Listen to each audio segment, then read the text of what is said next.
So I've been buying more random pieces of technology that's relatively cheap. This time it's from a well-known large supermarket here in the UK. I'm not going to mention names.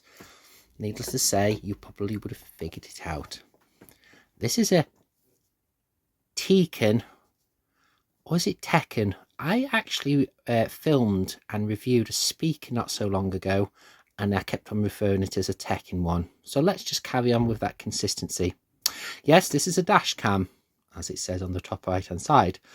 Now that sounds to me like French. It says camera embarque. Could please tell me if I'm pronouncing that right? This is the actually interesting bit. Includes a micro SD 32GB memory card.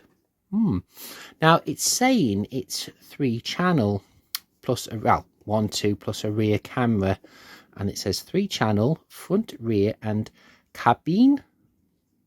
Someone please translate, maybe cabin. And then it's got an icon of 3 cameras, 3 Canucks, Avant, Atredia, and a Bacchical. Yeah.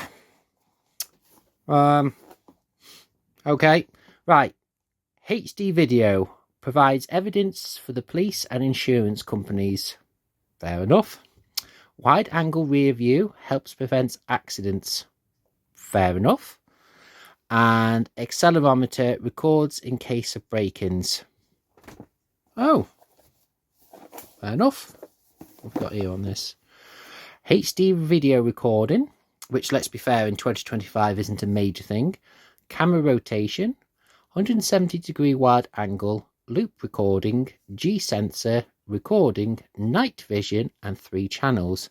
I wonder if it does night vision well. Oh, what's this here? Am I going to read all this out? Nah. Made for Fabrique en France, maybe? Imported somewhere from London. It doesn't actually say where it's made for or made in. I'd say it's probably French. Yeah, we'll just leave it at that. Right, let's get this opened up. Now, this cost me £30. I purchased it because I've got a friend who actually hasn't got a dash cam, and they didn't particularly want to give like over 200 quid for a dash cam from Alfred's or Argus. And I said to myself, I'll have a look at this. Satisfying. Probably end up cutting myself on that blade if I'm not careful. Right, let's see. Nope. Come on. Come on. Come on. There. You know, I should have just bought the one out of the supermarket that was already opened. And then I would rob the viewers of undoing cellophane wrapping. I don't know what's in here because, like I said, this is very much a blind review. Leave you there. Cheap and nasty box.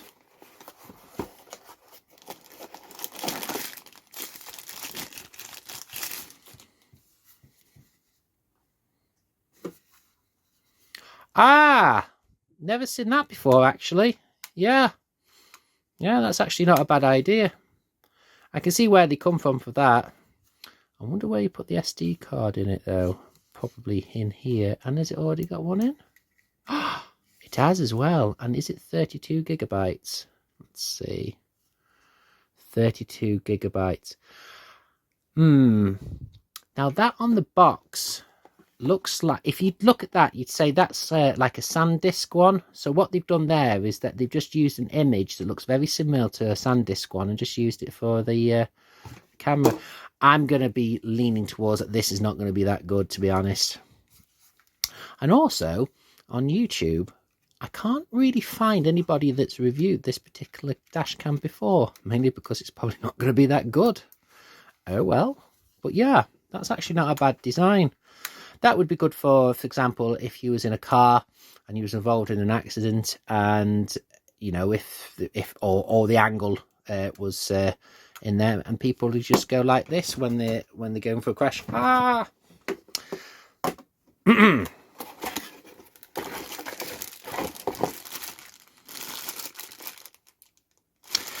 That's going to be for the rear view camera, isn't it? Yep.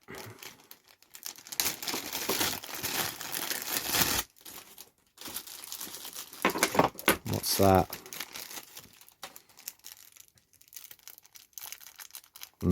Two screws. It's probably some sort of faceplate. Yeah. I wonder what resolution that's going to be. I don't know. It might tell you on the back of the actual camera. Oh, I can see what's happening here. You need to... Hang on. Have I bought a broke one? What's that for? Oh, you need to get this wired in, don't you? Yeah. Yep, no, that's fine. Let's see what we got here. We've got the suction mount. I'm assuming it would go on maybe like that. I wonder if this has actually got some sort of oh, so that's locked it, that's unlocked it. I wonder if it goes on that way. Ah, here we go. So yeah, I can work with that actually. You know, I prefer them with the just the actual sticky pads rather than like the suction grips, because when the pad gets worn out, you can just take the pad out and put a new one in. So that's not a bad design feature actually. Oh, it has got a manual.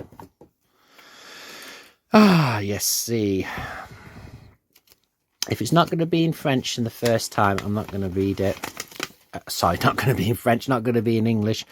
Introduction to button functions. Let's just not bother with that. I'm sure we know how to figure out how to use a camera before. Right. Now, I'm going to see how this all works. I wonder how that connects together. Where would you connect that to then? That's weird. What's that for? Hang on, I'm confused. Does it go in there or something? Ah, yeah. All right, okay, I get it. Right. And then obviously you've got that USB type C, is it, connection? Micro USB? I think it looks like a micro USB. Is it micro? I think that's USB type C actually. So it goes in like that. Possibly theoretically you could run this off a USB section actually. You can make it into a miniature CCTV system.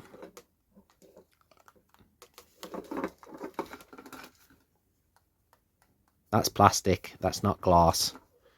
And it's got the controls at the bottom. Right, I think what I need to do is film with this for a while and see how it looks. Now, the problem is that I'm actually not going to set it up in the vehicle that I'm going to be testing it in.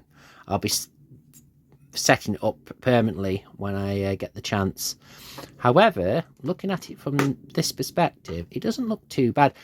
Yes, it is cheap and nasty. Yes, it was only £30.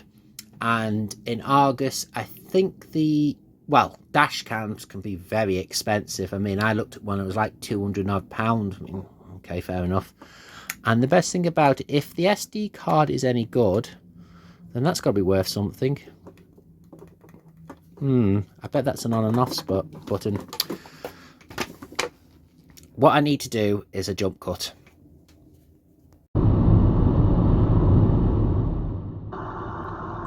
As you can see, the video quality isn't that bad. This was filmed just going dark on a random Sunday afternoon.